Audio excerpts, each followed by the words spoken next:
La clé pour expérimenter Christ, l'esprit humain. Comme donc vous avez reçu le Seigneur Jésus-Christ, marchez en lui. Colossiens 2, verset 6. Recevoir Christ est une expérience merveilleuse, mais ce n'est que le début. Ce n'est qu'un avant-goût de toutes les richesses de notre Christ. Beaucoup de chrétiens désirent expérimenter tout ce qu'est Christ et vivre par lui en toutes choses.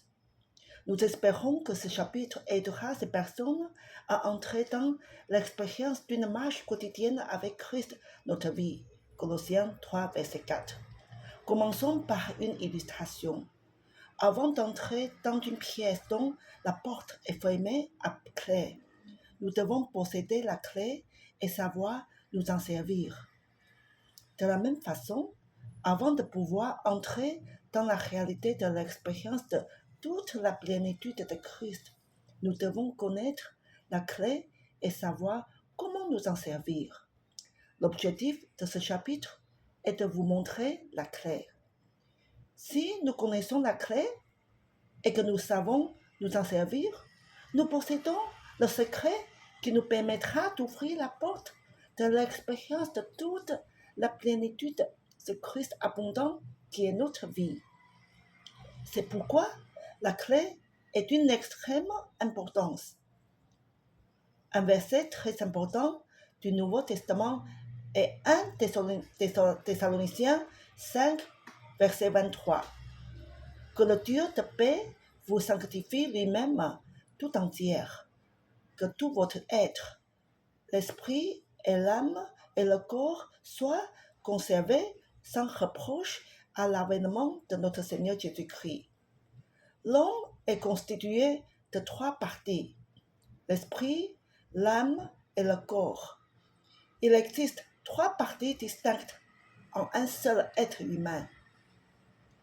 Il est facile de faire la distinction entre le corps et l'âme. Tout le monde sait que ces parties sont différentes, mais ce n'est pas facile pour les chrétiens de distinguer l'âme de l'esprit. D'ailleurs, la plupart des gens croient que l'esprit et l'âme sont une seule et même chose. Mais dans le verset cité ci-dessus, l'Esprit de Dieu indique clairement dans sa parole qu'il y a 3 parties dans l'homme. Ces parties sont reliées par 2 conjonctions, esprit et âme et corps. Un autre verset qui montre une distinction entre l'esprit et l'âme est Hébreux 2, verset 12.